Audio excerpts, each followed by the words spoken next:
আল্লাহ পাক মানুষ সৃষ্টি করে কি করেছেন সেটা জানার আগে আমরা এটা জানবো যে আল্লাহ রাব্বুল আলামিন যখন একা ছিলেন তারপর আল্লাহ পাক কি করেছেন জানতে ইচ্ছা করে না? আচ্ছা, আজকে আমরা হিস্ট্রিটা বলছি, শুনুন। আল্লাহ পাক একা ছিলেন, তারপর আল্লাহ সৃষ্টি করেছেন আরশে আজিম। আল্লাহ পাক সৃষ্টি করেছেন কি? আরশে আজিম। আরশ কি জিনিস? যেই আরশের ছায়ায় আল্লাহ পাক কিয়ামতের মাঠে 7 শ্রেণীর মানুষকে ছায়া দিবেন, যেদিন এই ছায়া ছাড়া অন্য কোনো ছায়া থাকবে না। আরশটাকে একটু বুঝি। একটা হাদিসের মধ্যে নবী সাল্লাল্লাহু আলাইহি ওয়াসাল্লাম বলেছেন, নবীর নাম শুনলেই দরুদ পড়বেন, বলবেন সাল্লাল্লাহু আলাইহি ওয়াসাল্লাম। নবীজি বলছেন, দেখো এই পৃথিবী থেকে প্রথম মহাবিশ্বের দূরত্ব হচ্ছে 500 বছরের পথ। কত বছর? 500 বছর। এভাবে দ্বিতীয় মহাকাশ থেকে তৃতীয় মহাকাশ দূরত্ব 500 বছরের পথ। এইভাবে প্রত্যেক আসমানের মধ্যে দূরত্ব হচ্ছে কত বছরের পথ? 500। সপ্তম আসমানের উপরে আছে সিদরাতুল মুনতাহা। কি আছে? এটা একটা কুল গাছ, বড়ই গাছ। নাসা আবিষ্কার করতে পেরেছে, অতএব বিশ্ববাসী বিশ্বাস করবে না। নাসা যদি কালকে বলে হ্যাঁ পাওয়া গেছে সিদরাতুল মুনতাহা, তাহলে বিশ্ববাসী বিশ্বাস করবে। একটা শিরকি দর্শন চলছে, কুফরি দর্শন। ও যখন বলবে হ্যাঁ, তখন সবাই বলে হ্যাঁ, যখন তারা বলে না, সবাই বলে না। আল্লাহ পাকের ওহীর জ্ঞানের কোনো মূল্য নাই সবার কাছে, ইল্লা মাশাআল্লাহ। সিদরাতুল মুনতাহার উপরে আছে কুরসি। কি আছে? কুরসি। আল্লাহ পাকের কুরসি, যেটা আপনি আয়াতুল কুরসির মধ্যে পড়েন, ওয়াসিআ কুরসিয়ুহুস সামাওয়াতি ওয়াল আরদ, মানে আল্লাহ পাকের কুরসিটা আসমান জমিনকে ঘিরে রেখেছে। আর বলে রাখি যে প্রত্যেক ফরজ নামাজের পর যে আয়াতুল কুরসি পড়ে, জান্নাতে যাওয়ার জন্য তার একটাই বাধা, মৃত্যু। মৌত হয়ে গেলে জান্নাতে চলে যাবে। একটা হাদিস আসছে, রাত্রেবেলা ঘুমানোর সময় কেউ যদি আয়াতুল কুরসি পড়ে, সারা রাত আল্লাহর পক্ষ থেকে একজন ফেরেশতা তাকে পাহারা দিবে ইনশাআল্লাহ। এই ফেরেশতা তো দেখা যায় না, দেখা যায়? তো কয়দিন পর যদি বলে যে যা দেখা যায় না তা বিশ্বাস করা যাবে না, আসলে কিন্তু এপিস্টেমোলজি তাদের এটাই, যা দেখে না তা বিশ্বাস করে না। পশ্চিমারা কি ফেরেশতায় বিশ্বাস করে? কেন করে না? এটা তো একটা প্রশ্ন, উত্তরটা আমি বলছি আপনাদেরকে। কারণ তাদের জ্ঞান তত্ত্ব হচ্ছে যা চোখে দেখি না, যা পরীক্ষা নিরীক্ষা পর্যবেক্ষণে আসে না, তার কোনো অস্তিত্ব নাই। এটা ওদের ফিলোসফি অফ এডুকেশন, শিক্ষা দর্শন। এটাকে আমরা ফিলোসফির ভাষায় বলি এপিস্টেমোলজি বা জ্ঞান তত্ত্ব। জ্ঞান তত্ত্ব টিচার যারা আছেন তারা বুঝবেন, তাদের জ্ঞান তত্ত্ব এমন। আর আমাদের জ্ঞান তত্ত্ব উল্টা, টোটালি ডিফারেন্ট। আমরা কি বলি? আমরা বলি ওয়াকুলিল হাক্কু মির রব্বিকুম, সত্য আল্লাহর পক্ষ থেকে আসে। আমরা বলি যে অদৃশ্যে বিশ্বাস না করা পর্যন্ত কেউ মুমিনই হতে পারবে না। ইমানের কয় পিলার? ইমানের কয় পিলার? 6 পিলার। আমানতু বিল্লাহি, আল্লাহর প্রতি বিশ্বাস করলাম, ওয়া মালাইকাতিহি, তার ফেরেশতাগণের প্রতি, ওয়া কুতুবিহি, আল্লাহ পাকের আসমানি কিতাব সমূহের প্রতি, ওয়া রুসুলিহি, আল্লাহ পাকের রাসূলগণের প্রতি, ওয়াল ইয়াউমিল আখির, পরকালের প্রতি, ওয়াল কদরি খায়রিহি ওয়া শাররি, তাকদীর বা ভাগ্যের ভালো মন্দের প্রতি। এই 6টার একটাও কি চোখে দেখা যায়? আল্লাহকে দেখেছেন? ফেরেশতা দেখেছেন? আমাদের নবীকেও কি দেখেছেন? শুধু কোরআনটা আপনি চোখের সামনে দেখছেন, আর কিচ্ছু আপনি দেখছেন না। পরকাল দেখেছেন? তাকদীর ভাগ্য দেখেছেন? কিচ্ছু দেখি নাই। এই 6টা পিলারে বিশ্বাস না করতে পারলে কেউ মুমিন হতে পারবে না। পারবে? আলিফ লাম মিম যালিকাল কিতাবু লা রাইবা ফি হুদাল লিল মুত্তাকিন। কারা মুত্তাকি? আল্লাযীনা ইউমিনুনা বিল গায়বি। এই যে 6টা গায়েবে যারা বিশ্বাস করে, এরা হলো মুমিন, মুত্তাকি। তাহলে আমাদের জ্ঞানের ভিত্তিটা কি? আমরা অদৃশ্যে বিশ্বাস করি, আর ওদের জ্ঞানের ভিত্তি হচ্ছে ওরা চাক্ষুষ যা দেখে তাতে বিশ্বাস করে। এই জায়গাতেই তো পার্থক্য জ্ঞানতাত্ত্বিক। এই কারণেই ওরা ফেরেশতায় বিশ্বাস করে না, আল্লাহয় বিশ্বাস করে না, নবী রসুলগণে বিশ্বাস করে না। তারা বলছে আল্লাহর সন্তান আছে, নাউযুবিল্লাহ। হ্যাঁ, তারা আসমানি কিতাবে বিশ্বাস করছে না, তার ধর্মের কনসেপ্টে বিশ্বাস করছে না। তারা পরকাল, পুনরুত্থান, হাসর, কিয়ামত, মিজান, পুলসিরাত কিছুই বিশ্বাস করে না। বিশ্বাসগত পার্থক্য এখানে। এখন মুমিন মুসলিম হিসাবে আমরা বিশ্বাস করি আল্লাহ পাকের ফেরেশতা আছে না নাই? আছে। এখন এই ফেরেশতারা 8জন ফেরেশতা, বড় বড় 8জন ফেরেশতা, তারা আল্লাহ পাকের আরশটাকে ধরে রেখেছে। কয়জন ফেরেশতা? 8জন। এই 8জন ফেরেশতা আল্লাহর আরশকে টেনে নিয়ে আসবে কিয়ামতের মাঠে। বলেন সুবহানাল্লাহ। আল্লাহ পাকের এমনও ফেরেশতা আছেন যারা একটা ফুৎকার দিবে, জাস্ট একটা ফু, এক ফুৎকারে পুরো মহাবিশ্ব ধ্বংস হয়ে যাবে। এত শক্তিশালী ফেরেশতা আছে আল্লাহ পাকে। আমরা যখন মায়ের গর্ভে ছিলাম, এরকম একজন ফেরেশতাই আল্লাহর পক্ষ থেকে রূহ নিয়ে এসে মায়ের গর্ভে ফুঁকে দিয়েছে এবং আল্লাহর হুকুমে 4টা বিষয় লিখে দিয়েছে। আমরা প্রত্যেকে যখন মায়ের গর্ভে ছিলাম, বয়স ছিল 4 মাস 10 দিন। আমরা তো সব ভুলে গেছি এখন, এগুলো মাত্র 4 মাস 10 দিন। এখন শরীরে শক্তি আছে তো, এই জন্য শৈশব বাল্যকাল সব ভুলে গেছে। আবার একদিন শরীরে শক্তি থাকবে না, তখন আবার আল্লাহ আল্লাহ করা শুরু করবো। 2 দিন ডায়রিয়া হলেই আল্লাহ আল্লাহ শুরু হয়ে যায়। যখন মানুষ সুস্থ থাকে আল্লাহর বিরুদ্ধাচারণ করে, আল্লাহ বলতে কেউ নাই। ঠিক আছে? তো ওই ফেরেশতা লিখে দিয়েছেন 4টা জিনিস আল্লাহর পক্ষ থেকে। 1, সেই ব্যক্তির হায়াত কতটুকু হবে। 2, দুনিয়াতে রিজিক পাবে, কি কি রিজিক পাবে। 3 নাম্বার, তার কাজগুলো কি কি হবে, দুনিয়ায় কি কি কাজ করবে সে। আর 4 নাম্বার, তার সৌভাগ্য, সে সৌভাগ্যবান হবে না দুর্ভাগ্যবান হবে, মানে জান্নাতি হবে না জাহান্নামী হবে। এটা লিখে দেওয়া হয়ে গেছে। এখন এরকম 8 জন বড় বড় ফেরেশতা আল্লাহর আরশটাকে ধরে রেখেছে। আর আমরা বলছি কুরসির কথা। এই কুরসি আসমান জমিনকে ঘিরে আছে। আর আয়াতুল কুরসি যে ব্যক্তি তেলাওয়াত করবে, ইনশাআল্লাহ তাআলা আল্লাহর পক্ষ থেকে একজন ফেরেশতা তাকে সারা রাত পাহারা দিবে ইনশাআল্লাহ। কে অপরকে আল্লাহর জন্য মহব্বত করে। বয়ফ্রেন্ড গার্লফ্রেন্ড ট্রেডিশন বলা হচ্ছে না। বয়ফ্রেন্ড গার্লফ্রেন্ডের হারাম জেনার ভালোবাসা বলা হচ্ছে না। কি বলা হচ্ছে? দিনের জন্যে, আল্লাহর জন্যে দুজন পরস্পরকে ভালোবাসে, আল্লাহর জন্যেই বিচ্ছেদ ঘটে। 5 নাম্বার, সেই ব্যক্তি যাকে, যুবক ভাই শোনেন ভালো করে, সেই ব্যক্তি যাকে কোনো সুন্দরী নারী জেনার জন্যে ডাকে।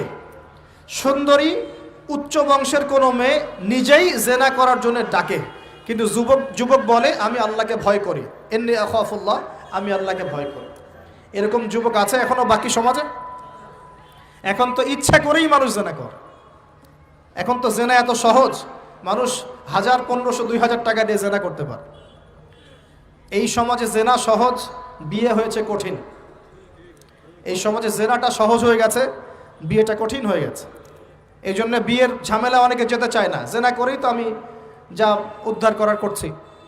বিয়ে করলে খাওয়াতে হবে, নিজের পায়ে দাঁড়াতে হবে, এই লাগবে সেই লাগবে, সুবহানাল্লাহ। কিন্তু প্রিয় ভাই মনে রাখবেন, যদি আপনি জেনা থেকে বেঁচে থাকতে পারেন, আল্লাহ পাক আপনাকে সাক্ষাৎ মৃত্যুর হাত থেকেও বাঁচাতে পারেন। এটা আমি এমনি এমনি বলি নাই, আমি দলিল দিচ্ছি। জেনা এমন একটা পাপ, যেই পাপ থেকে যদি কোনো যুবক নিজেকে বাঁচাতে পারে, আল্লাহ পাক তাকে সাক্ষাৎ মৌতের হাত থেকেও বাঁচাতে পারবে ইনশাআল্লাহ। কিভাবে? 3 বন্ধু যাচ্ছে রাস্তা দিয়ে, হঠাৎ করে ঝড়, বন্ধু 3 জন ঢুকে গেল গুহার মধ্যে। কিসের মধ্যে? গুহায়, যে পাহাড়ি এলাকায় আপনারা থাকেন যারা, গুহার মধ্যে। হঠাৎ করে পাহাড়ের পাথর দিয়ে গুহার মুখটা বন্ধ হয়ে গেল। এখন খোলার কোনো অপশন নাই। সবাই বলছে এখন 3 জন, এখন তো আমরা বের হতে পারবো না। সবাই সবার নেক আমলের ওসিলা দিয়ে আল্লাহর কাছে দোয়া করো। কিসের ওসিলা দিয়ে? নেক আমলের ওসিলা দিয়ে দোয়া করতে হয়। যে হাদিস, মৃত মানুষকে ওসিলা করে তার জন্যে নজর মানত জবাই করে দোয়া করতে হয় না। নিজের নেক আমলের ওসিলা দিয়ে আল্লাহর কাছে দোয়া করতে হয়। আল্লাহ পাক এখন দোয়া শুনলেন। একজন বলছে আমি আমার পিতা মাতাকে খুব খেদমত করতাম, তাদেরকে দুধ পান না করে দুধ পান করাতাম না, নিজেও করতাম না, ছেলেদেরকে করাতাম না। আল্লাহ, এই কাজটা তোমার ভালো লাগলে আজকে গুহার মুখ থেকে পাথর সরিয়ে দাও। পাথর একটু সরে গেল। পাথর আল্লাহর কথা শোনে কিনা? শোনে না? সবাই আল্লাহর কথা শোনে। আগুন আল্লাহর কথা শোনে কিনা? ইব্রাহিমের জন্য আগুন ঠান্ডা হয়ে যায় নাই? আচ্ছা, তারপরে আরেকজন দোয়া করছে, আল্লাহ, আমার এক কর্মচারী ছিল, তার বেতন বাকি ছিল, সে বেতন না নিয়ে চলে গেছে, আমি সেই বেতনটা দিয়ে কিছু গবাদি পশু কিনেছি। আস্তে আস্তে গবাদি পশু বেড়েছে, অনেক দিন পর সে এসেছে টাকা চাওয়ার জন্য। তা আমি বলেছি সবই তোমার, সব নিয়ে চলে যাও। সে বলেছে আপনি কি ফাইজলামি করতেছেন আমার সাথে? আমার টাকা আমাকে দেন। বলছে না, তোমার টাকা দিয়ে আমি এটা কিনেছিলাম, আজকে বংশবৃদ্ধি হয়েছে, সব তোমার, নিয়ে যাও। সে নিয়ে গেল। সে বলছে আল্লাহ, এই কাজ যদি তোমার সন্তুষ্টির জন্য করে থাকি, আজকে আমাকে বাঁচাও। পাথর একটু সরে গেল। এবার তৃতীয় ব্যক্তি, এই ছেলে বলছে, যুবক ছেলে, আল্লাহ, আমার একজন চাচাতো বোন ছিল। কে ছিল? এই যে বয়ফ্রেন্ড গার্লফ্রেন্ড, খালাতো বোন, চাচাতো বোন, এখন তো বিচ্ছিরি অবস্থা। এখন এমন একটা অবস্থা, পশ্চিমা সভ্যতার রিপোর্টগুলো পড়ে দেখি, ভাইও বোনের সাথে জেনা করে। নাউজুবিল্লাহ। ওদের ওখানে নিজের আপন পিতার দ্বারাও মেয়ে সেক্সুয়াল হ্যারাসমেন্টের শিকার হয়। ওরা আমাদেরকে শেখায় এখন ভালো কোনটা মন্দ কোনটা, আর আমরাও আমাদের মাথাটা কবে যে বিক্রি করে দিলাম। ওদের কাছ থেকে ভালো মন্দ শিখতে হচ্ছে। কোরআন সুন্নাহ বাদ দিয়ে ওদের কাছ থেকে ভালো মন্দ শিখতে হচ্ছে। তো চাচাতো বোনকে সে খুব ভালোবাসতো, তাকে সে পেতে চাইতো, মানে তার সাথে সেক্সুয়াল সম্পর্ক করতে চাইতো। আমাকে 1000 বা 100 স্বর্ণ মুদ্রা দিতে পারো, দিনার, তাহলে আমি তোমার সাথে সেক্স করব, মানে জেনা করব, নাউজুবিল্লাহ। তো সেই ছেলে অনেক কষ্ট করে এই টাকাগুলো বা এই দিনারগুলো অর্জন করে, কামাই করে, দিনরাত পরিশ্রম করে, ঠিক আপনারা যেমন করছেন আর। তো এরপর সে তার স্বর্ণ মুদ্রা দেয়, দিয়ে বলে যে এখন আমাকে আমার কাজ করতে দাও। তখন সেই মেয়ে রাজি হয়। ঠিক যে মুহূর্তে তারা সেক্সুয়াল সম্পর্কটা করবে, ঠিক ওই মুহূর্তেই এই মেয়ে বলে ওঠে, হে আল্লাহর বান্দা, আল্লাহকে ভয় করো। আমি সারা জীবন আমার সতীত্বকে ধরে রেখেছি, কাউকে দেইনি, আমি কারোর সাথে এরকম অন্যায় করি নাই, আমি খারাপ মেয়ে নই, তুমি আমার ইজ্জতটা নষ্ট করো না। কে বলছে কথা? মেয়ে। ওই অবস্থা থেকে কি একটা ছেলের উঠে আসা সম্ভব? এটা কি এতটাই সহজ? এটা কিন্তু সহজ না। সত্যি কথা বলতে এই বিষয়টা কিন্তু এতটাও সহজ না। যারা অবিবাহিত তারা হয়তো বুঝতে পারবে না, বিবাহিতরা বুঝতে পারছে। তো ওই অবস্থা থেকে সেই টাকাগুলো না নিয়ে সেই স্বর্ণমুদ্রা মেয়েকে দিয়ে ওখান থেকে সেই ছেলে উঠে আসে আল্লাহর ভয়ে। সে এখন গুহার মধ্যে আটকা পড়েছে, আল্লাহকে বলছে, আল্লাহ ওই দিন ওই কাজ যদি তোমার সন্তুষ্টির জন্য করে থাকি, আজকে আমাকে মৃত্যুর হাত থেকে বাঁচাও। সমস্ত পাথর ধপধপ করে সরে গেল গুহার মুখ থেকে। এটা কিন্তু কোনো গাল গল্প না, এটা বনু ইসরায়েলের ঘটনা, সত্য ঘটনা। এই হাদিস থেকে আমি আপনাকে দলিল দিচ্ছি যে যদি জেনার মতো পাপ থেকে আমি সরে আসতে পারি, সাক্ষাৎ মৌত থেকে আল্লাহ বাঁচাতে পারে। প্রিয় ভাই, সেই যুবক আরশের ছায়া ছায়া পাবে যে তার যৌবনকালটাকে আল্লাহর পথে কাটিয়েছে, এবং যাকে কোনো সুন্দরী মেয়ে জেনার জন্য আহ্বান করে, সে বলে আমি আল্লাহকে ভয় করি। আমরা তওবা করি, আমরা কোনো প্রকার জেনার পাপে যাব না ইনশাআল্লাহ। যদি হারাম কোনো সম্পর্ক থেকে থাকে, আজকেই এই নাম্বার ডিলিট করে ফেলতে হবে। আল্লাহ পাক তৌফিক দান করুন। ডিলিট করার আগে আবার ফোন করে বলেন না যে আজকে থেকে আর কথা বলবো না, তাহলে এই কথা আর কোনোদিন শেষ হবে না। একবারই বন্ধ, ডিসকানেক্টেড। কার জন্যে? আল্লাহর জন্যে। এবং এটা করার পরে আল্লাহকে বলতে হবে, আল্লাহ শুধু তোমার ভয়ে এবং তোমার সন্তুষ্টি পাওয়ার জন্যে আমি জেনা থেকে বেরিয়ে আসলাম।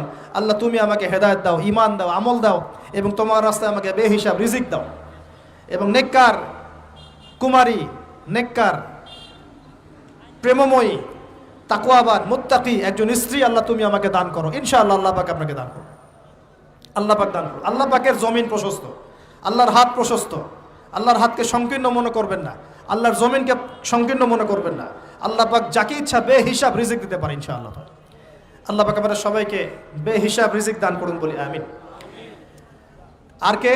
আর সেই ব্যক্তি যে এত গোপনে দান করে, যার বাহাত জানে না ডান হাত কি দান করেছে, যার বাহাত জানে না ডান হাত কি দান করেছে। আমাদের মতো নয় যে 10,000 টাকা দান করলে সবাইকে না জানানো পর্যন্ত ঘুম হচ্ছে না, এমন নয়।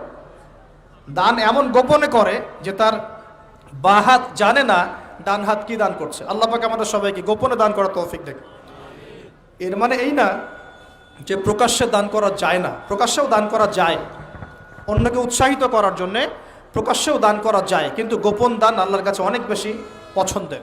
আর 7 নাম্বার সেই ব্যক্তি যে নীরবে নিভৃতে গোপনে আল্লাহর কথা স্মরণ করে কাঁদে এবং তার চোখ দিয়ে অশ্রু প্রবাহিত হয়।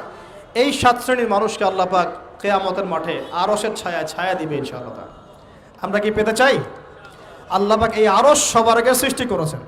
তারপর কি সৃষ্টি করেছেন? কলম। কি? কলম। কলম সৃষ্টি করে আল্লাহ পাক বলেছেন উকতুব, লিখো।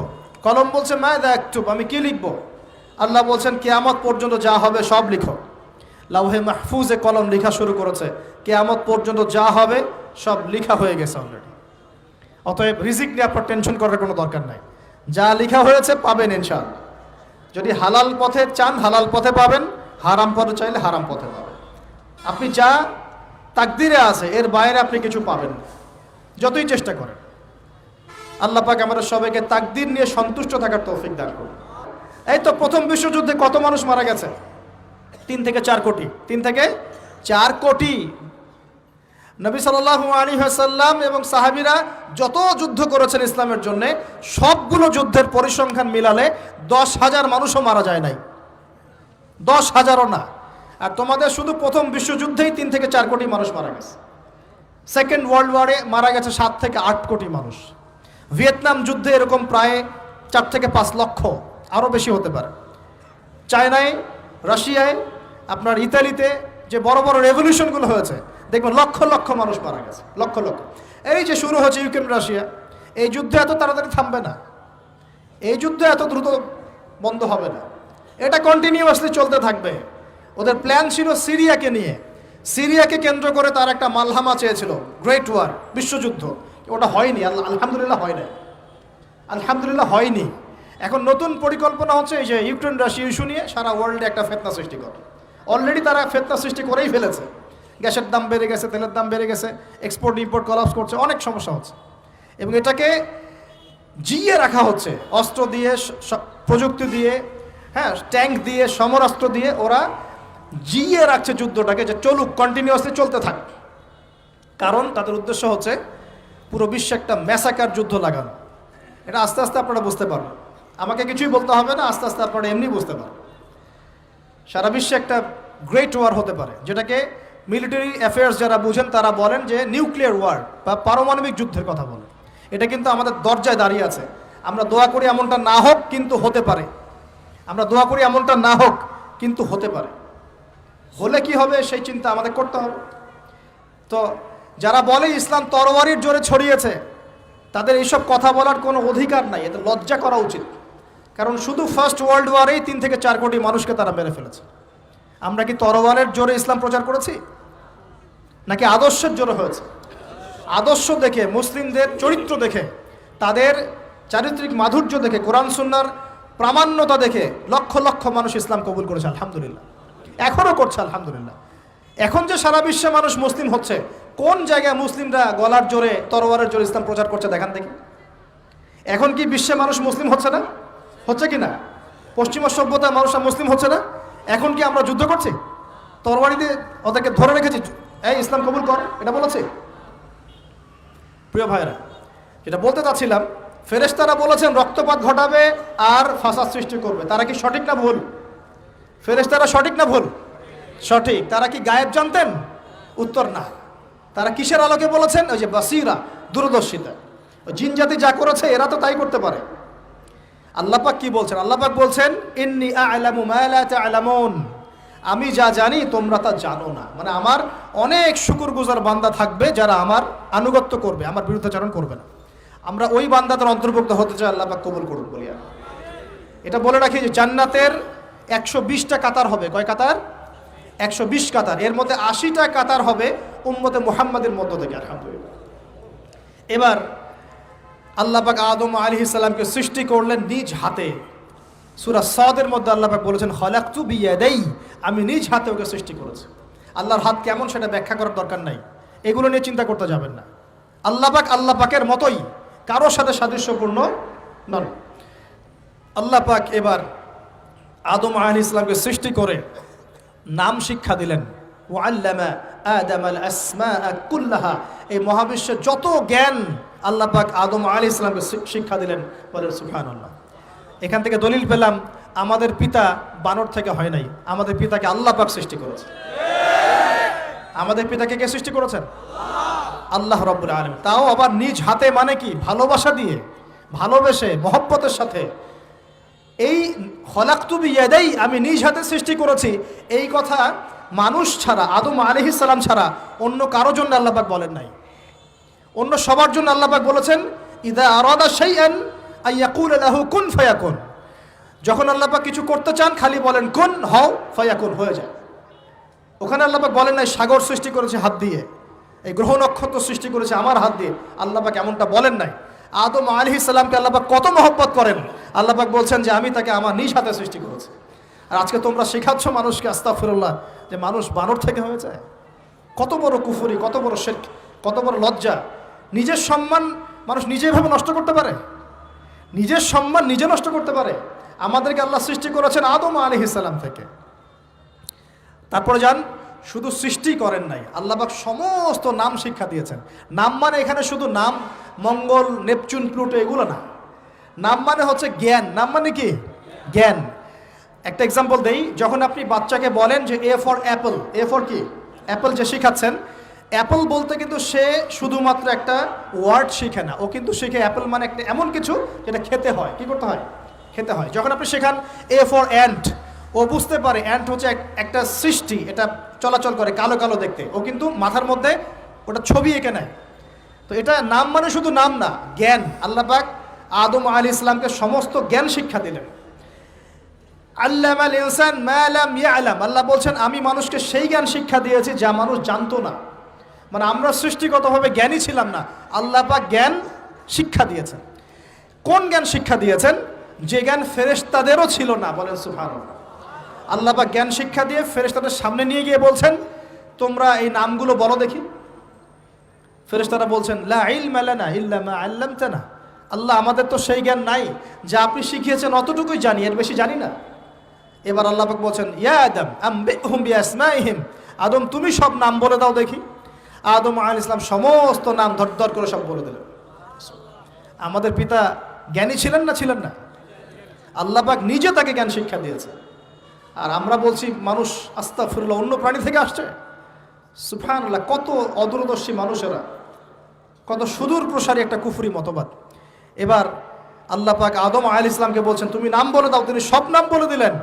এবার গিয়ে আল্লাহ পাক ফেরেশতাদেরকে বলছেন এবার তোমরা একটা কাজ করো, ইয কুলনা লিল মালাইকাতি ইসজুদু লি আদম, তখন আল্লাহ পাক বলছেন যে আমি ফেরেশতাদেরকে বললাম তোমরা সবাই এখন আদমকে সিজদা করো। বলেন সুবহানাল্লাহ।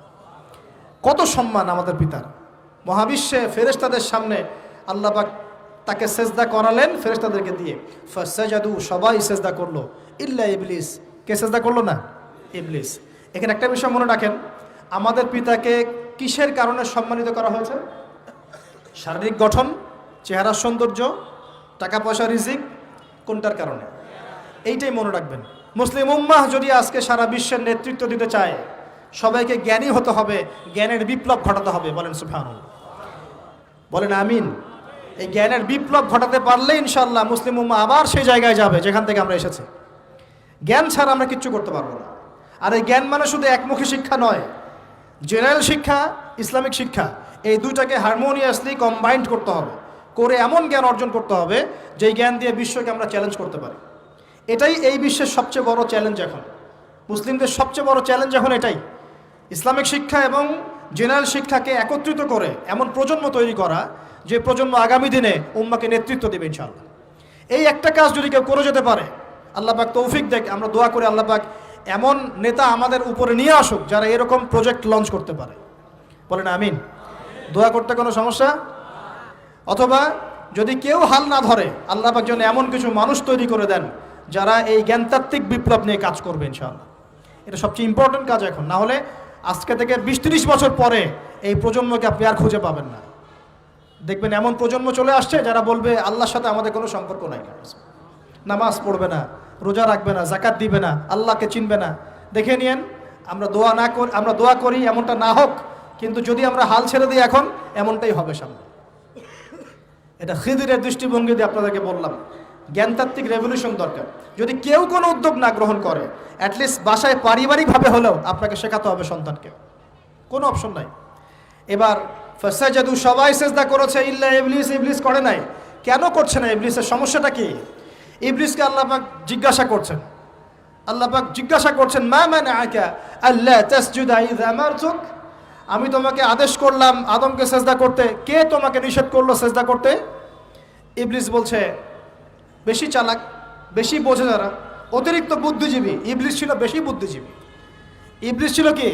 অতিরিক্ত মাত্রার বুদ্ধিজীবী।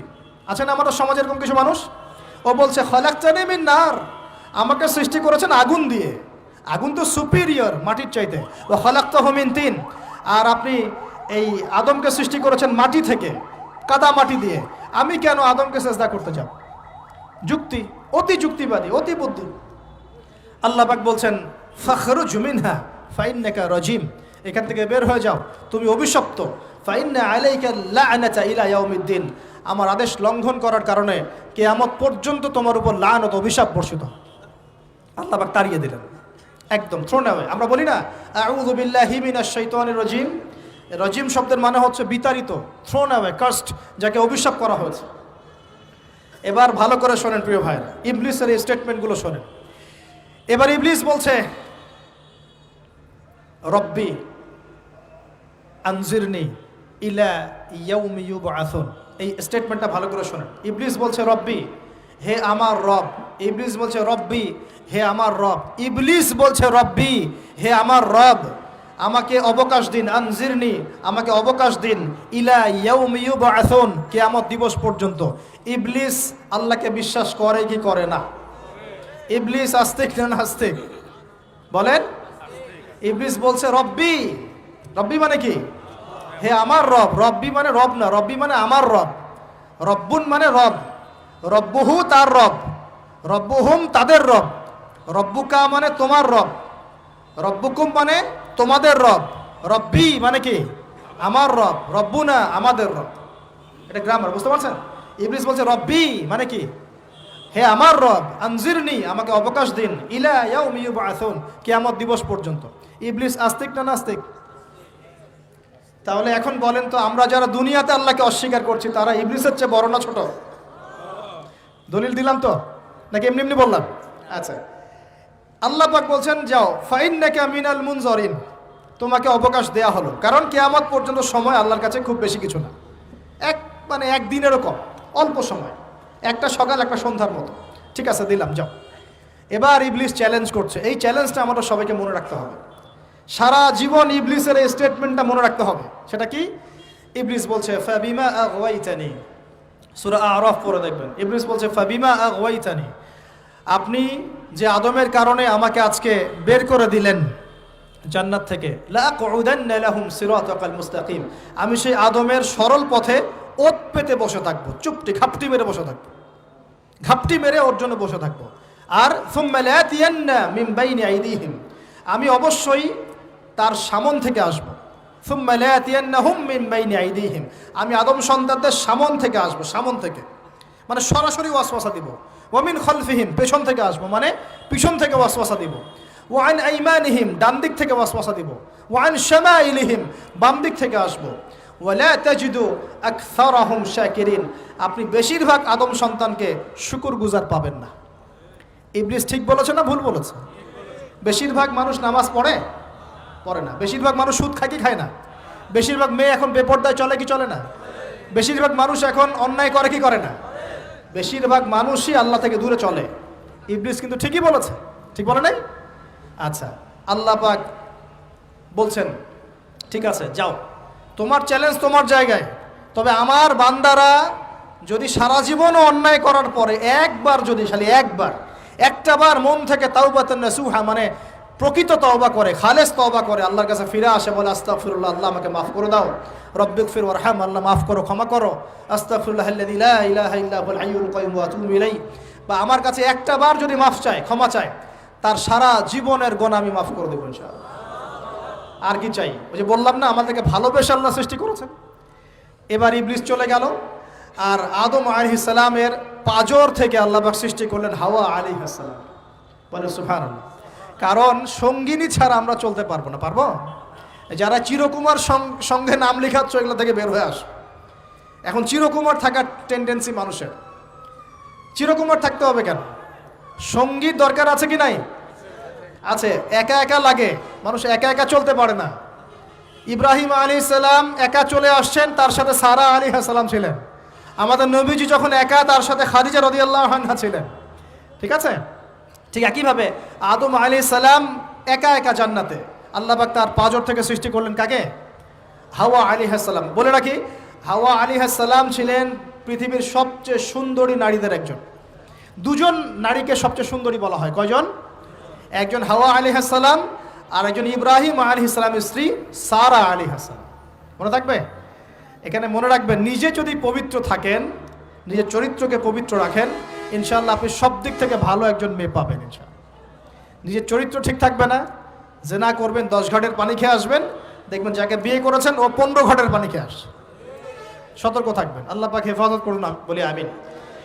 এবার তারা দুজন জান্নাতে থাকতে লাগলেন। আল্লাহ পাক বলছেন, একটু মনোযোগ দেন, আল্লাহ বলছেন যে তোমরা দুজন জান্নাতে থাকো।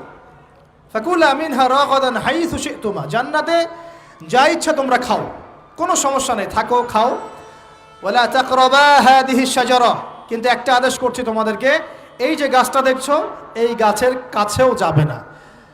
শব্দগুলো বোঝার চেষ্টা করো। আল্লাহ পাক বলছেন না যে গাছের ফল খাবে না, আল্লাহ পাক বলছেন গাছের কাছেও যাবে না। ঠিক যেমন আল্লাহ বলছেন ওয়ালা তাকরাবু আমওয়ালাল ইয়াতীম, এতিমের মালের কাছেও যাবে না। আল্লাহ বলছেন না এতিমের মাল খেও না। আল্লাহ বলছেন ওয়ালা তাকরাবু জিনা, জেনার কাছেও যেও না। আল্লাহ কিন্তু বলছেন না জেনা করো না। ঠিক একই ভাষায় আল্লাহ পাক বলছেন ওয়ালা তাকরাবা হাদিহি শাজারা, তোমরা দুজন এই গাছের কাছেও যাবে না। That's all. আর কোনো সমস্যা নাই, জান্নাতে থাকো। এবার তারা জান্নাতে থাকতে লাগলেন। থাকতে থাকতে এক পর্যায়ে ইবলিস ওয়াসওয়াসা দেওয়া শুরু করলো। কি ওয়াসওয়াসা দিল যে আমাদের পিতা মাতা সেখানে চলে গেলেন? ভাবার বিষয় তো নাকি? কি এমন বলল ইবলিস যে তা আমাদের পিতা মাতা রিসিভড হয়ে গেলেন? এই কথাটা আছে সূরা তহায়। কোন সূরা? সূরা তহা পড়ে দেখবেন। আল্লাহ পাক বলছেন ইবলিস আমাদের পিতাকে বোঝাচ্ছে, বলছে ইয়া আদম, হে আদম, হাল আদুল্লুকা, আমি কি তোমাকে জানিয়ে দিব, আমি কি তোমাকে জানিয়ে দেব, খবর দিব, আলা শাজারাতিল খুলদি ওয়া মুলকিন লা ইয়াবলা, এমন একটা গাছের কথা কি জানিয়ে দিব যেই গাছের কাছে গেলে বা তার ফল খেলে তুমি দুটো জিনিস পাবে, চিরস্থায়িত্ব পাবে, কোনোদিন মরবে না, আর বিশাল ক্ষমতার মালিক হবে। অন্য আয়াতে আসছে যে তোমরা ফেরেশতা হয়ে যাবে। এই দুটো কথা। তাহলে কি প্রলোভন দিল? চিরস্থায়িত্বের প্রলোভন এবং কি অমরত্বের প্রলোভন, অমরত্ব এবং ক্ষমতা। একটু মনোযোগ দেন, এই দুনিয়াতে যারা আল্লাহর পথ থেকে বিচ্যুত হয়ে গেছে বেশিরভাগ এই দুইটার ফাঁদে পড়েছে। হয় ক্ষমতার ফাঁদে, না হলে দুনিয়ার এই যে মোহ, অমরত্ব, দুনিয়ার জীবন নিয়ে পড়ে থাকা, এই দুনিয়ার প্রেমেই মানুষ নিজের পথ হারিয়ে ফেলেছে। এই দুটোই হয়েছে। এক পর্যায়ে পিতা মাতা চলে গেলেন, ফল খেয়ে ফেললেন, যদিও বা ফল খাওয়ার কথাটা কোরআনে নাই, কোরআনে আছে তারা গাছের কাছে চলে গেলেন। কি হলো গাছের কাছে যাওয়ার পরে? ফালাম্মা যাকাশ শাজারা, ফালাম্মা যাকাশ শাজারা, আল্লাহ পাক বলছেন যখন তারা গাছের কাছে চলে গেলেন। ভাই লক্ষ্য করেন, যখন তারা গাছের কাছে চলে গেলেন প্রথম যে ঘটনা ঘটলো, বাদাত লাহুমা সাওআতুহুমা, তাদের যে কাপড় ছিল জান্নাতের কাপড়, গায়ে কাপড়টা ধাপাস করে খুলে পড়ে গেল। এখানে যদি আপনার কাপড়টা খুলে যায় কেমন লাগবে? বা কেউ যদি জোর করে কাপড় আপনার খুলে ফেলে কেমন লাগবে? কেউ যদি 10 জন জোর করে ধরে আপনার কাপড় খুলে দেয় কেমন লাগবে? আপনি নিজের জীবনের চাইতে বেশি কাপড়টা ধরে রাখার দিকে মনোযোগী হবেন না? আমাদের পিতা মাতাকে শয়তান জান্নাতে ফেরেশতাদের সামনে নগ্ন করে দিল, কাপড় খুলে পড়ে গেল। তার মানে জান্নাতে আমাদের পিতা মাতাকে নগ্ন করেছে কে? ইবলিস। তাহলে দুনিয়াতে যারা এখন আমাদের গা থেকে কাপড় খুলতে চায়, বেপর্দায় চলতে চায়, পর্দাকে কুপ্রথা বলে, কুসংস্কার বলে, যারা বলে যে অশ্লীলতার বিপ্লব ঘটুক, পোশাকের কোনো বাধা ধরা নিয়ম না থাকুক, সবাই স্বাধীন, যারা নগ্নতা অশ্লীলতার প্রচার প্রসার চায়, যারা মুসলিমদের গা থেকে কাপড় খুলতে চায়, এরা তাহলে কার হয়ে কাজ করছে এখন? যেই কাজ শয়তান করেছে জান্নাতে ওই কাজই তারা করছে এখন জমিনে। কথা কি প্রমাণ করতে পারলাম? প্রথম দুর্ঘটনা কোনটা? প্রথম দুর্ঘটনা এটা নয় যে তারা আল্লাহর হুকুম আহকাম ত্যাগ করেছেন, আল্লাহকে অস্বীকার করেছেন, কুফরি করেছেন, শিরিক করেছেন, এগুলো হয়নি প্রথমে। সর্বপ্রথম দুর্ঘটনা হয়েছে গা থেকে কাপড় খুলে পড়ে গেছে, তাও জান্নাতে সবার সামনে। এবার আমাদের পিতামাতার কি অবস্থা চিন্তা করেন, লজ্জাস্থান প্রকাশিত হয়ে গেছে। এবার তারা জান্নাতের গাছের পাতা ছিঁড়ে ছিঁড়ে ছিঁড়ে গা এই লজ্জাস্থান ঢাকা শুরু করলেন। এটা সূরা আরাফের মধ্যে আছে। এবার আল্লাহ পাক তাদেরকে বললেন, আলাম আকুল লাকুমা, আমি কি তোমাদের দুজনকে বলি নাই, ইন্নাশ শাইতানা লাকুমা আদুউম মুবিন, শয়তান তোমাদের স্পষ্ট শত্রু, আমি কি তোমাদেরকে বলি নাই? এবার আমাদের পিতামাতা দরদর করে চোখের পানি ফেলে দিয়ে আল্লাহকে বলছেন, রব্বানা যালামনা আনফুসানা ওয়া ইল্লাম তাগফির লানা ওয়া তারহামনা লানাকুনান্না মিনাল খাসিরিন। এই দোয়া করার পর আল্লাহ পাক তাদেরকে মাফ করে দিলেন, বলে সুবহানাল্লাহ। কিন্তু জান্নাতে আর থাকা হলো না, জান্নাতে আর থাকা হলো না। আমরা অনেকে মনে করি এই ঘটনার কারণে হয়তো আল্লাহ পাক তাদেরকে নামিয়ে দিয়েছেন, এই কথাও ঠিক না। কেন ঠিক না? কারণ আল্লাহ পাক দুনিয়া সৃষ্টি করেছেন আগে, আর আল্লাহ আগেই মানুষ সৃষ্টি করার আগেই আল্লাহ পাক বলেছেন দুনিয়াতে আমার খলিফা পাঠাবো। তার মানে দুনিয়াতে যে আদম আলাইহিস সালামকে পাঠানো হবে এটা আগে থেকেই লেখা ছিল। এবার নামিয়ে দিচ্ছেন আল্লাহ পাক, কুল নাহবিতু মিনহা জামিআ, তোমরা সবাই এখন নেমে যাও। কে কে নেমে যাও? আদম, হাওয়া, ইবলিস সব নেমে যাও। কোথায় নেমে যাও? দুনিয়াতে নেমে যাও। এই হাদিসটা কি জানেন? হাদিসটা শুনে রাখেন, এটা আখিরুজ জামান বা কিয়ামতের আলামত সংক্রান্ত হাদিসগুলোর মধ্যে পাবেন। আল্লাহর রাসূল সাল্লাল্লাহু আলাইহি ওয়াসাল্লাম বলেছেন, কিয়ামতের আগে আগে আমার উম্মতের মধ্যে, ভালো করে শোনেন, কিয়ামতের আগে আগে আমার উম্মতের মধ্যে একদল মানুষ বের হবে যারা মদ পানকে হালাল মনে করবে। কাকে? মদ পান করাকে হালাল মনে করবে। যারা বাদ্যযন্ত্র, গায়িকা, নায়িকা এগুলো নিয়ে নর্তকী নাচাবে রাতের বেলা, এগুলোকে হালাল মনে করবে। যারা অশ্লীলতা, বেহায়াপনাকে জায়েজ করে নিবে। ঠিক আছে, এরকম কয়েকটা পাপের কথা বলে নবীজি বলছেন একদিন সকালবেলা আল্লাহ পাক তাদেরকে ঘৃণিত বানরে পরিণত করবেন। এটা হবে সামনে, কখন কিভাবে হবে আল্লাহ ভালো জানেন। এবার আমি কনসেপ্টে চলে আসি। এই যে পৃথিবীতে নেমে আসলাম, তাহলে আমরা কোত্থেকে আসছি ভাই? আমরা কি পৃথিবীর অধিবাসী ছিলাম? আমরা জান্নাতে ছিলাম, ওখান থেকে আল্লাহ পাক পাঠিয়েছে। এবার পৃথিবীতে এসে আদম আলাইহিস সালামের যুগে খুব একটা দুর্ঘটনা ঘটে নাই, একটা ঘটেছে। কয়টা? একটা। ভাই হাবিলের কুরবানি কবুল হয়, কাবিলের অন্তর্দাহ হয়, জ্বালা হয়। কেন হাবিলেরটা কবুল হবে, কাবিলের কেন হচ্ছে না? এই হিংসার বশবর্তী হয়ে কাবিল হাবিলকে হত্যা করে ফেল। হত্যা করে লাশটা দাফন করার পদ্ধতিও তার জানা ছিল না। আল্লাহ কাককে পাঠালেন, কাককে দেখে সে শিখল। প্রথম দুর্ঘটনা হচ্ছে হাবিল কাবিলের দুর্ঘটনা। বলে রাখি, আজকেও নিজের ভাইয়ের বেশে বহু কাবিল মুসলিম সমাজের মধ্যে ঘুরে বেড়ায়।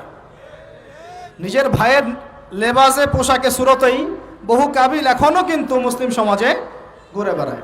তো আমরা কাবিলদেরকে কাবিলের পরিণতি সম্পর্কে সচেতন করতে চাই। হাবিল বলেছিল, তুমি যদি আমাকে মারতে আসো, আমি তোমাকে মারার জন্য হাত বাড়াবো না। হাবিল জান্নাতে যাবে আর কাবিল জাহান্নামে যাবে।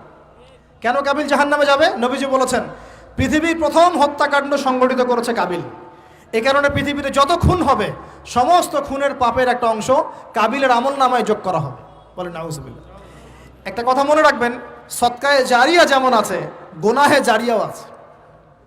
একটা মদের দোকান দিয়েছেন, যত মানুষ মদ খাচ্ছে, সমস্ত গোনার একটা অংশ আপনার কাঁধে আসছে। সিনেমা হল করেছেন, মানুষ সারাদিন নেকড়া ছবি দেখে, নগ্ন ছবি দেখে, যত মানুষ এখানে পাপ করবে, সমস্ত পাপের একটা অংশ আপনার কাঁধে যাবে। আবার একটা মাদ্রাসা করেছেন, যত মানুষ এখানে দ্বীনি ইলম শিখবে, এই নেকির একটা অংশ আপনি পাবেন ইনশাআল্লাহ। মরে গেলেও কবরে পাবেন ইনশাআল্লাহ। আল্লাহ পাক আমাদের সবাইকে সদকায়ে জারিয়া করার তৌফিক দেন, গোনাহে জারিয়া থেকে বাঁচিয়ে রাখুন। খুব খেয়াল রাখবেন, আল্লাহ পাক আমাদের হেফাজত করুন বলি আমিন। এবার ওই যুগ শেষ, নূহ আলাইহিস সালামের যুগ। এই যুগে আল্লাহর একই সুন্নত। নূহ আলাইহিস সালাম 950 বছর দাওয়াত দিলেন, 40টা বা 80টা পরিবার ইসলাম কবুল করেছে, বাকিরা করে নাই। যারা করে নাই আল্লাহ পাক তাদেরকে ডুবিয়ে মারলেন, যারা করেছে আল্লাহ পাক উদ্ধার করলেন। সোজা কথা। আজকে সারা পৃথিবীতে যত মানুষ আমরা বেঁচে আছি না, আমরা কোনো না কোনোভাবে ওই 80 পরিবারের সদস্য।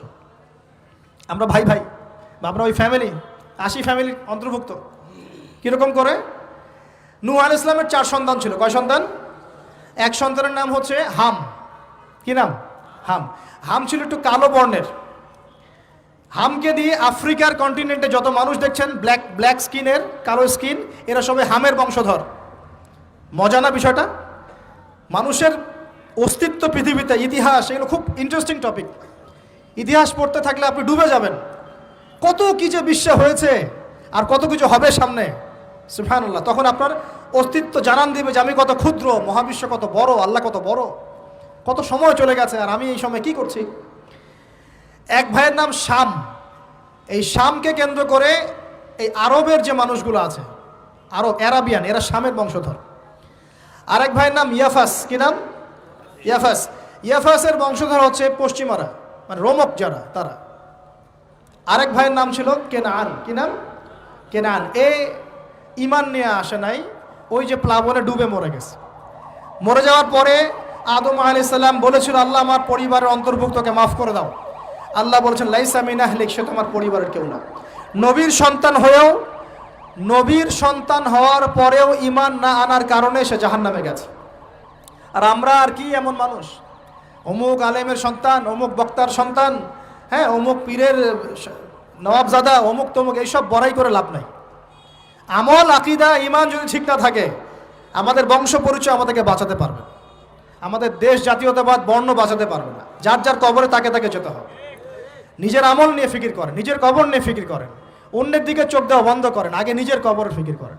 আল্লাহ পাক সবাইকে তৌফিক এনায়েত করুন বলি। যারা বুদ্ধিমান তারা নিজেকে নিয়ে ব্যস্ত থাকে, যারা যারা অহংকারী উদ্ধত এরা মানুষের পিছনে পড়ে থাকে। আল্লাহ পাক আমরা সবাইকে নিজের চেহারা আয়নায় দেখার তৌফিক দান করুন, আমিন। প্রিয় ভাইরা, নূহ আলাইহিস সালামের যুগ চলে গেল, 950 বছর দাওয়াত দেওয়ার পরে এই পরিণতি হয়েছে। এরপরে আসছে ইব্রাহিম আলাইহিস সালামের সময়। আল্লাহ পাক তাকে উদ্ধার করেছেন, অগ্নি পরীক্ষা থেকে বাঁচিয়েছেন, নমরুদকে আল্লাহ পাক ধ্বংস করেছেন।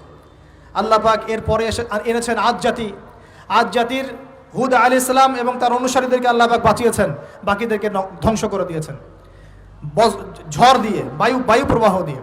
সামুদ জাতি এসেছে, সামুদ জাতিকে আল্লাহ পাক ধ্বংস করেছেন বজ্রপাত দিয়ে, বিদ্যুৎ দিয়ে। আর সালেহ আলাইহিস সালাম এবং তার অনুসারীদেরকে বাঁচিয়ে দিয়েছেন। ফেরাউনের যুগ এসেছে, আল্লাহ পাক মূসা আলাইহিস সালাম এবং বনু ইসরাইলকে বাঁচিয়েছেন, ফেরাউনকে ডুবিয়ে মেরেছেন লোহিত সাগরে। ঈসা আলাইহিস সালামের যুগ আসছে, একই সুন্নত। ঈসা আলাইহিস সালামকে আল্লাহ পাক শুধু রক্ষাই করেন নাই, নিজের কাছে উঠিয়ে নিয়েছেন। সুবহানাল্লাহ। তিনি আবারও আসবেন পৃথিবীতে ইনশাআল্লাহ। যতদিন না তিনি আসছেন এবং এই পৃথিবীতে 40 বছর রাজত্ব না করছেন, কিয়ামত হবে না ইনশাআল্লাহ। যতদিন পর্যন্ত ঈসা আলাইহিস সালাম আবার ব্যাক না করছেন এবং এই জেরুজালেম থেকে সারা বিশ্বে খিলাফা কায়েম না করছেন, 40 বছর শাসন না চালাচ্ছেন, কিয়ামতও হবে না ইনশাআল্লাহ। এটা সামনে অপেক্ষা করছে। এবং নবী সাল্লাল্লাহু আলাইহি ওয়াসাল্লামের যুগে আবু জেহেল, আবু লাহাব বা সাহেবাদেরকে আল্লাহ পাক ধ্বংস করেছেন, আল্লাহর নবী এবং সাহাবীদেরকে আল্লাহ পাক সম্মানিত করেছেন। আপনি কি পুরো হিস্ট্রির মধ্যে একটা সুন্নত দেখতে পাচ্ছেন, কমন সুন্নত? কি সুন্নত? প্রত্যেক যুগে যুগে যারাই আল্লাহর ওই যে বিধান মেনে চলেছে, সমকালীন নবী রাসূলদের আনুগত্য করেছে, আল্লাহ পাকের আনুগত্য করেছে, আল্লাহ পাক তাদেরকে উদ্ধার করেছেন দুনিয়াতেও পরকালে। প্রত্যেক যুগে যুগে যারাই আল্লাহকে মানে নাই, রাসূলকে মানে নাই, আল্লাহর আসমানি কিতাবকে মানে নাই, বিরুদ্ধাচরণ করেছে, কুফরি করেছে, শিরক করেছে, আল্লাহ পাক সবাইকে ধ্বংস করে দিয়েছেন, কারো কোনো পরোয়া করে না। এই সিলসিলা আজও অব্যাহত আছে, আগামীতেও থাকবে ইনশাআল্লাহ। এখন আমরা যারা এখন বেঁচে আছি, আমরা নবী সাল্লাল্লাহু আলাইহি ওয়াসাল্লামের ইন্তেকালের প্রায় 1450 বছর পরের মানুষ। আল্লাহর নবী এসেছেন এমন সমাজে, যে সমাজে শিরকের পাপ চলছে, সুদের পাপ চলছে, দুর্নীতি চলছে, আপনার কন্যা সন্তানকে জীবিত হত্যা করা হচ্ছে, আপনার মাদক দ্রব্যের সয়লাভ চলছে, মেয়েদের অধিকার দেওয়া হচ্ছে না, হ্যাঁ, গোত্রীয় হানাহানি চলছে। ওই সমাজটাকে তিনি 23 বছরের মধ্যে পাল্টে ফেললেন। কত বছর? 23 বছর। কিভাবে পাল্টালেন? উত্তর, তিনি প্রথমে জ্ঞানের চর্চা করেছেন। কিসের চর্চা? জ্ঞানের। আল্লাহ পাক প্রথম ওহী নাযিল করেছেন, ইকরা বিসমি রাব্বিকাল্লাযী খালাক, পড়ুন আপনার রবের নামে যিনি আপনাকে সৃষ্টি করেছেন। নবী সাল্লাল্লাহু আলাইহি ওয়াসাল্লাম সাহাবীগণ কোরআনের 6টা হক আদায় করেছেন। কয়টা হক? 6টা। তারা কোরআন পড়া শিখেছেন। আমরা সবাই কোরআন পড়া শিখবো তো ইনশাআল্লাহ? তারা কোরআনের অর্থ শিখেছেন। আমরা কোরআনের অর্থ শিখবো তো ইনশাআল্লাহ? তারা কোরআনের আদেশগুলো মেনেছেন। আমরা কোরআনের সব আদেশ মানবো তো ইনশাআল্লাহ? তারা কোরআনের সমস্ত নিষেধগুলো বর্জন করেছেন। আমরা নিষেধ বর্জন করবো তো ইনশাআল্লাহ? তারা কোরআনের দাওয়াত মানুষের কাছে পৌঁছে দিয়েছেন। আমরা কোরআনের দাওয়াত দিব তো ইনশাআল্লাহ? এবং 6 নাম্বার, তারা কোরআনের বিধানগুলোকে বাস্তবায়ন করেছেন। আমরাও বাস্তবায়নের চেষ্টা করবো তো ইনশাআল্লাহ? এই 6টা হক আদায়ের ফলে 23 বছরের ব্যবধানে জাহেলি মক্কা একদম সোনালী মক্কায় পরিণত হয়েছে। 23 বছর পরের মক্কায় আপনি কোনো সুদ পাবেন, কোনো শিরক পাবেন, কোনো মূর্তি পূজা পাবেন, কোনো মেয়ের অবমাননা পাবেন, কোনো জেনা, কোনো ব্যভিচার, কোনো ধর্ষণ, কিচ্ছু পাবেন? 23 বছর পরের মক্কায় কোনো পাপ পাবেন না। কিভাবে সমাজ পরিবর্তন হলো? এই কোরআনের হক আদায়ের মধ্য দিয়ে হয়েছে, নবীর সুন্নাত প্রতিষ্ঠার মধ্য দিয়ে হয়েছে। এরপর কি থেমে গিয়েছিল? উত্তর, না। এরপর আবু বকর সিদ্দিকের যুগ এসেছে, প্রায় 2 থেকে 2.5 বছর তিনি শাসন কার্য চালিয়েছেন। ওই যুগে কি মানুষ আবার খারাপ হয়ে গিয়েছিল? উত্তর, না। বরং ইসলাম আরও বেগবান হয়েছে, আলহামদুলিল্লাহ। এরপর এসেছে উমর রাদিয়াল্লাহু আনহুর যুগ। কত বছর? প্রায় 10 বছর। কত বছর? 10 বছর। এই 10 বছরে কি মুসলিমরা আবার খারাপ হয়ে গিয়েছিল? উমর রাদিয়াল্লাহু আনহুর কোর্টের মধ্যে কি প্রতিদিন কেস আসতো? সারা বছরে একটা কেসও আসতো না। মানুষ এত ভালো ছিল, সারা বছরে একটা কেসও আসতো না। বরং যারা রাষ্ট্রীয় পর্যায়ে দায়িত্বশীল ছিল তারা এসে বলতো যে আমাদের ভাতাগুলো বন্ধ করে দেন, বসে বসে বেতন নিব কেন, কোনো তো কেসই আসে না, বসে থাকবো কেন? এরকম সমাজ ছিল। একজন ব্যক্তি খুঁজে পাওয়া যেত না যে নামাজ পড়ে না, একজন মুসলিম পাওয়া যেত না যে যাকাত দেয় না সামর্থ্য থাকলে, এমন মুসলিম খুঁজে পাওয়া যেত না যে কোরআন পড়তে জানে না, হাদিসের চর্চা করে না, যে দাওয়াতি কাজ করে না, যে আল্লাহর পথে দাওয়াত এবং জিহাদে আত্মনিয়োগ করে না, এমন মুসলিমই খুঁজে পাওয়া যেত না। এরপরে আসলো উসমান রাদিয়াল্লাহু আনহুর যুগ। ওই যুগে ফিতনা শেষের দিকে সৃষ্টি হওয়া শুরু হলো। কোন বিষয়কে কেন্দ্র করে? কোরআন সংকলনকে কেন্দ্র করে ফিতনা সৃষ্টি হলো। আতাতায়ীদের বিদ্রোহীদের হাতে উসমান রাদিয়াল্লাহু আনহুকে নির্মমভাবে শাহাদাত বরণ করতে হয়েছে। তিনি প্রায় 12 বছর শাসন কার্য চালিয়েছেন। ইসলাম আরও এগিয়ে গেছে। এরপর এসেছে আলী রাদিয়াল্লাহু আনহুর যুগ। আলী রাদিয়াল্লাহু আনহুর খেলাফতে ওই উসমান রাদিয়াল্লাহু আনহুর ঘটনাকে কেন্দ্র করে, হত্যাকাণ্ডকে কেন্দ্র করে মুয়াবিয়া রাদিয়াল্লাহু আনহু এবং আলী রাদিয়াল্লাহু আনহুর মাঝখানে একটা ব্যাটল, একটা যুদ্ধ হয়ে গেছে। এর নাম হলো সিফফিনের যুদ্ধ। কিসের যুদ্ধ? সিফফিন। যাই হোক, এক পর্যায়ে আলী রাদিয়াল্লাহু আনহুকে এরকম বিদ্রোহীদের হাতে, খারেজিদের হাতে শহীদ হতে হয়। বলেন ইন্না লিল্লাহ ওয়া ইন্না ইলাইহি রাজিউন। তারপরে হাসান রাদিয়াল্লাহু আনহু অল্প কয়েকদিন শাসন কার্য চালান। তারপর উম্মার ঐক্যের খাতিরে তিনি তার শাসন কার্যের ভারটাকে মুয়াবিয়া রাদিয়াল্লাহু আনহুর হাতে সোপর্দ করে দেন। যা ছেড়ে দিলাম। মুয়াবিয়া রাদিয়াল্লাহু আনহুর সময় থেকে উমাইয়াদের শাসন শুরু হয়। উমাইয়ারা শাসন করেছে প্রায় 132 হিজরি পর্যন্ত। কত হিজরি? 132 হিজরি পর্যন্ত, প্রায় 92 ইয়ার্স, 92 বছর তারা শাসন করেছে। এ সময় ইসলাম আরও এগিয়ে গেছে, পিছিয়ে যায় নাই। ফিতনা এসেছে, দমন করা হয়েছে। মুসলিমরা বীর দর্পে বিশ্বের বুকে শাসন কার্য চালিয়েছে। এরপর এসেছে আব্বাসীয়দের খেলাফত। জাব নদীর যুদ্ধে উমাইয়াদের পরাজয়ের পরে আব্বাসীয়রা ক্ষমতায় আসে। তারাও ইসলামকে এগিয়ে নেওয়ার চেষ্টা করছিল, ইসলাম এগিয়ে যাচ্ছিল, জ্ঞান বিজ্ঞানের প্রসার হচ্ছিল। আলহামদুলিল্লাহ, ইসলাম পিছিয়ে যায় নাই, মুসলিমরা পিছিয়ে যায় নাই। সারা বিশ্বে দাপটের সাথে আমরা চলেছি। তারপর আস্তে আস্তে ওই আব্বাসীয়দের পতন শুরু হলো। কাদের হাতে? এই তাতারিদের হাতে, মঙ্গোলিয়ানদের হাতে। মাত্র 40 দিনের ব্যবধানে পুরো বাগদাদের মধ্যে প্রায় 20 থেকে 25 লক্ষ মানুষকে হত্যা করা হয়েছে। বাইতুল হিকমা ধ্বংস করে দেওয়া হয়েছে, লাইব্রেরি ধ্বংস করে দেওয়া হয়েছে, বইপত্রকে নদীতে ফেলে দেওয়া হয়েছে। তারা ছিল উগ্র জাতি। মঙ্গোলিয়ানদের নাম শোনেন নাই? হালাকু খান নাম শুনেছেন? চেঙ্গিস খান, হালাকু খান নাম শোনেন নাই? ওদের হাতে মুসলিমদের ব্যাপক দমন পীড়ন সহ্য করতে হয়েছে। এভাবে যুগে যুগে তারপর ক্রুসেডাররা আসছে। ক্রুসেড, 1টা 2টা 3টা ক্রুসেড হচ্ছে। আস্তে আস্তে উসমানীয়দের রাইজিং হয়েছে, ফাতেমি খেলাফত এসেছে, মামলুকদের শাসন এসেছে, এদিকে মোগলরা শাসন করেছে, কর্ডোভার দিকে আব্দুর রহমান তারা শাসন করেছে। মানে এক কথায় সারা বিশ্বে মুসলিম শাসন ছিল। অটোমান এম্পায়ার 1923 এই সময়ের দিকে, 1914 থেকে 1923 এই সময় পর্যন্ত অটোমান এম্পায়াররাই বিশ্বে ছিল।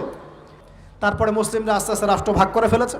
প্রত্যেক রাষ্ট্র টুকরা টুকরা হয়ে গেছে, ইউনিটি নষ্ট হয়ে গেছে, রাষ্ট্রের ভিতরে বিভিন্ন ফাসাদ তৈরি করে দেওয়া হয়েছে, মুসলিমদের ঐক্য ভেঙে গেছে, ইকোনমি দুর্বল হচ্ছে।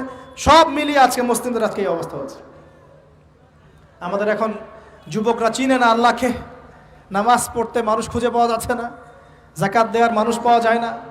রমজান মাসে পার্ট টাইম রোজা রাখে, পার্ট টাইম তারাবি পড়ে, পার্ট টাইম জুমায় আসে, পার্ট টাইম ঈদে নামাজ পড়ে।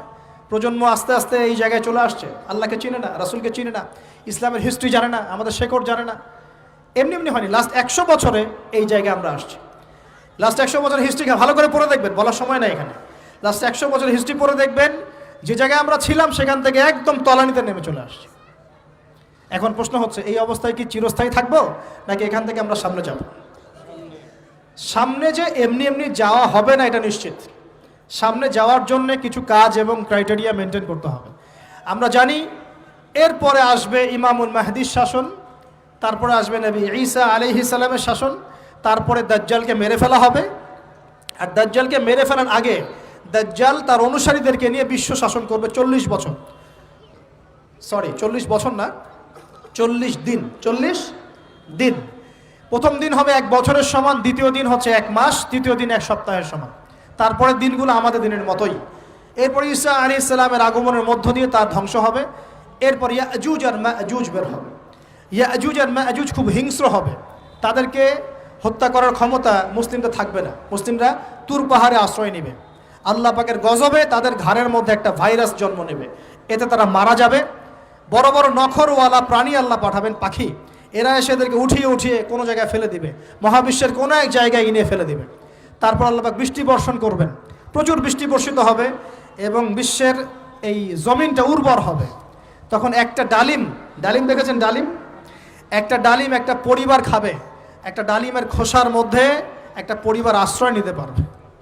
এত বড় বড় ফসল হবে। 40 বছর ঈসা আলাইহিস সালাম এই বিশ্বকে শাসন করবেন ন্যায়ের ভিত্তিতে, আদালতের ভিত্তিতে। ঘাটে মহিষে 1 ঘাটে পানি খাবে, বাঘে মহিষে 1 ঘাটে পানি খাবে, কেউ কার উপর জুলুম করবে না। এরপর তার বিয়ে শাদী হবে, সন্তান হবে এবং তার ইন্তেকালও হবে স্বাভাবিকভাবে, এবং তাকে দাফন করা হবে নবী মুহাম্মদ সাল্লাল্লাহু আলাইহি ওয়াসাল্লামের কবরের পাশে। রওজার পাশে।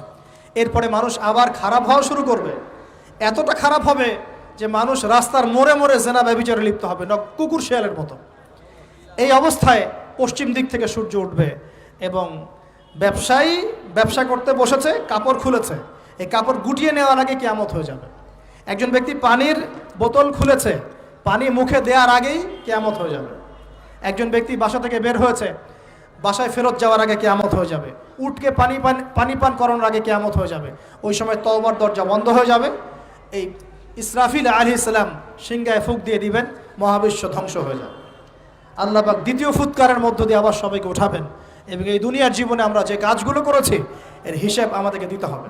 সেদিন যদি আমরা আল্লাহর কাছে প্রত্যেকটা কাজের হিসাব দিতে পারি, কোরআন সুন্নাহর উপর থাকতে পারি, আল্লাহর বিধিবিধান মেনে চলতে পারি, এই কারাগারের জীবনে আল্লাহর বিধান মেনে চলতে পারি, ইনশাআল্লাহ যেই জান্নাত থেকে আসছি আবার সেখানে ফিরে যাবো ইনশাআল্লাহ। আর যদি ওই দিন আমরা হিসাব দিতে ব্যর্থ হই, আল্লাহ না করুক, তাহলে ওই ইবলিসের সাথে, তার অনুসারীদের সাথে আমাদের সবাইকে জাহান্নামে থাকতে হবে বলে নাউজুবিল্লাহ। এভাবে হিস্ট্রি শুরু হয়েছে, হিস্ট্রি শেষ হবে। এই দুনিয়া চিরস্থায়ী হবে না, আর আমাদের অবস্থা এমন থাকবে না। এখন শেষ কথা হচ্ছে, এই অবস্থা থেকে উত্তরণের জন্য আমাদের কি করণীয় আছে? উত্তর, আমাদের প্রথম দরকার জ্ঞান চর্চা। কি দরকার ভাই? জ্ঞান চর্চা। প্রচুর জ্ঞান চর্চা প্রয়োজন, জ্ঞান নাই কিছুই করতে পারবো না। দ্বিতীয় কাজ হলো আমাদের সবার দরকার জানা অনুযায়ী আমল করা। জানা অনুযায়ী আমল করা, যে যত বেশি জানি আমল করার চেষ্টা করি, আল্লাহ পাক তৌফিক দান করুন। এরপর দরকার আদর্শ পরিবার গড়ে তোলা। পারিবারিক আদর্শ সুন্দর হলে পরে সমাজটা সুন্দর হবে ইনশাআল্লাহ। আল্লাহ পাক আমাদের সবাইকে আদর্শ পরিবার গড়ার তৌফিক দান করুন। দিনদার মেয়েকে বিয়ে করবেন, দিনদার ছেলেকে বিয়ে করবেন, অল্পে তুষ্ট থাকবেন, পরিবারের বিষয়ে সবর করবেন এবং সন্তান সন্ততিদেরকে মানুষ করে যাওয়ার চেষ্টা করবেন। এরপর দরকার আমাদের হালাল রিজিক। সবাই যদি হালাল রিজিকে সন্তুষ্ট থাকি, সমাজের মধ্য থেকে অন্যায় এমনি অটোমেটিক কমে যাবে ইনশাআল্লাহ। প্রত্যেকটা কাজ করার আগে চিন্তা করব কিভাবে করলে হালাল হবে, কিভাবে করলে হারাম হবে। এরপর দরকার নবী সাল্লাল্লাহু আলাইহি ওয়াসাল্লামের সুন্নাহ মাফিক জীবন গড়া। 24 ঘন্টার দিন রাতে যে কাজগুলো আছে, এই কাজগুলোকে নবীর সুন্নত অনুযায়ী করার চেষ্টা করব। আল্লাহ পাক তৌফিক দান করুন বলি আমি। আরও দরকার আমর বিল মারুফের কাজ করা, মানে সৎ কাজে আদেশ করা। আমাদের সবাইকেই দাওয়াতি কাজ করতে হবে। একজন দুজন করবে, বাকিরা করবে না এমন নয়, সবাইকেই পার্ট টাইম হলেও দাওয়াতি কাজ করতে হবে। নামাজ আপনি পড়ছেন, নামাজের দাওয়াত দেন। আপনি যাকাত দিচ্ছেন, যাকাতের দাওয়াত দেন। আপনি রমজান মাসে রোজা রাখছেন, অন্য ভাইকেও রোজা রাখতে উৎসাহিত করেন। আপনি সুদ খাচ্ছেন না, অন্য ভাইকেও নিষেধ করেন, ভাই আপনিও খায়েন না। আমি যা করি সেটা আপনি অবশ্যই প্রচার করবেন, আপনি যা করেন সেটা আপনি প্রচার করবেন, যা করেন না সেটা বলতে যাওয়ার দরকার নেই। তবে হ্যাঁ, আমলের কথা আপনি বলতেই পারেন। যদি আপনি তাহাজ্জুদ নিয়মিত পড়তে নাও পারেন, মানুষকে আপনি বলতে পারবেন তাহাজ্জুদে নামাজ পড়েন, তাহাজ্জুদ নামাজ পড়া ভালো। ইনশাআল্লাহ আস্তে আস্তে আপনি নিজেও আমল করার চেষ্টা করবেন। আল্লাহ পাক তৌফিক দান করুন। আমর বিল মারুফ, সৎ কাজে আদেশ করতে হবে। আরেকটা হচ্ছে অসৎ কাজে নিষেধ করতে হবে। সৎ কাজে শুধু আদেশ করলেই হয় না, অসৎ কাজেও কি করতে হয়? নিষেধ করতে হয়। মনে রাখবেন, শুধু সৎ কাজে আদেশ করলেই জীবনেও কোনোদিন আপনার উপর কোনো বালা মুসিবত, বিপদ আপদ, গালি তহমত আসবে না। যখন আপনি সৎ কাজে আদেশের সাথে সাথে অসৎ কাজেও নিষেধ করা শুরু করবেন, তখন চতুর্দিক থেকে আপনার উপরে বাধা আসা শুরু হবে। এটাই সুন্নত। তবে এটা নবীর সুন্নত। আল্লাহ পাক বলছেন, কুনতুম খায়রা উম্মাহ উখরিজাত লিন-নাস তা'মুরুনা বিল মা'রুফ ওয়া তানহাউনা আনিল মুনকার ওয়া তু'মিনুনা বিল্লাহ। আর আমাদের দায়িত্ব হচ্ছে পরবর্তী প্রজন্মকে মানুষ করে যাওয়া, নিজেদের জান মাল সময় শ্রম দিয়ে আল্লাহর জমিনে আল্লাহর দিনটাকে প্রচার করা, প্রসার করা, প্রতিষ্ঠার চেষ্টা করা এবং চরমপন্থী না হওয়া, আবার গোলালু মার্কা শৈথিলতাবাদীও না হওয়া, মধ্যমপন্থী থাকা, নিজের দায়িত্ব পালন করা, অন্যকে দিনের দিকে ডাকা।